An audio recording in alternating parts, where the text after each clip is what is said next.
किसी भी वेयरहाउस या फैक्ट्री के बारे में सोचिए। वहां जो फोकलिफ्ट होती है वो कितनी पावरफुल मशीन है ना। भारी से भारी सामान को चुटकियों में यहां से वहां कर देती है, जिससे काम कितना आसान हो जाता है। लेकिन यही पावर इसे बहुत खतरनाक भी बनाती है। जरा सी चूक और एक बड़ा हादसा हो सकता है। तो सवाल ये उठता है कि ज्यादातर फोकलिफ्ट हादसों को होने से कैसे रोका जा सकता है? इसका सबसे अच्छा तरीका क्या है? और इसका जवाब शायद आपको यकीन ना हो, बहुत सिंपल है। एक छोटी सी जांच, वो भी इंजन स्टार्ट करने से भी पहले। जी हाँ, बस इतना ही। तो चलिए इसी के बारे में थोड़ा और जानते हैं। इसे कहते हैं डेली सेफ्टी चेकलिस्ट। ये सिर्फ कोई नियम नहीं है, बल्कि सेफ्टी का एक प्रोफेशनल स्टैंडर्ड है। तो ये फोकलिफ्ट सेफ्टी इंस्पेक्शन चेकलिस्ट आखिर है क्या? देखिए, आसान शब्दों में ये एक सिस्टमैटिक चेक है जिससे किसी भी खतरे को पहले ही पहचाना जा सके।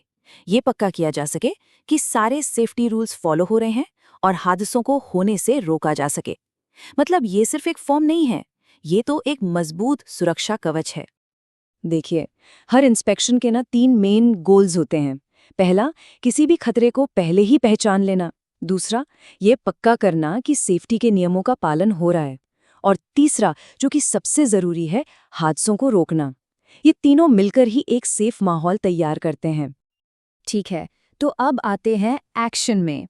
इंस्पेक्शन की शुरुआत होती है मशीन के एक विजुअल वॉक अराउंड से, मतलब उसके चारों तरफ घूमकर एक नजर डालना।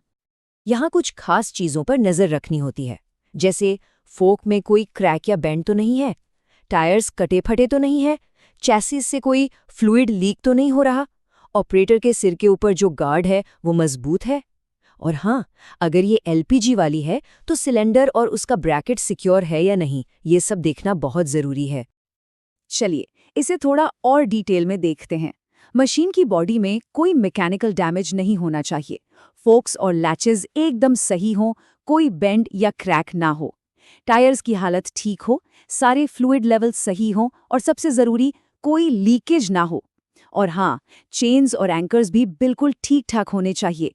एक भी चीज़ को हल्के में नहीं लेना है। तो बाहर से तो सब देख लिया, अब चलिए फोकलिफ्ट के अंदर, ऑपरेटर कैब में, और वहां के पावर और सेफ्टी सिस्टम्स को चेक करते हैं। कैब में घुसते ही सबसे पहली और सबसे जरूरी चीज जो देखनी है वो है SWL, यानी सेफ वर्कलोड। ये डेटा प्लेट पर एकदम साफ साफ लिखा होना चाहिए।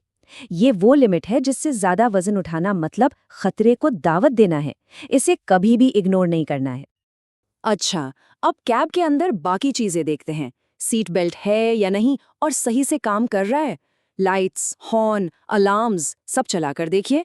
ब्रेक्स, क्या वो फोकलिफ्ट को फौरन रोक सकते हैं? स्टीयरिंग स्मूथ है, कहीं अटक तो नहीं रही? और हाँ, फायर एक्सटिंग्विशर अपनी जगह पर है और वर्किंग कंडीशन में है।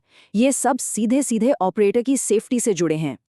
चलिए मान लिया मशीन तो एकदम फिट है, पर कहानी अभी खत्म नहीं हुई, क्योंकि सेफ्टी की सबसे इंपॉर्टेंट कड़ी मशीन नहीं, बल्कि वो इंसान है जो उसे चला रहा है। सेफ्टी रूल्स इस बारे में बिल्कुल क्लियर हैं। ऑपरेटर के पास लीगल रिक्वायरमेंट के हिसाब से एक वैलिड और सूटेबल लाइसेंस होना ही चाहिए।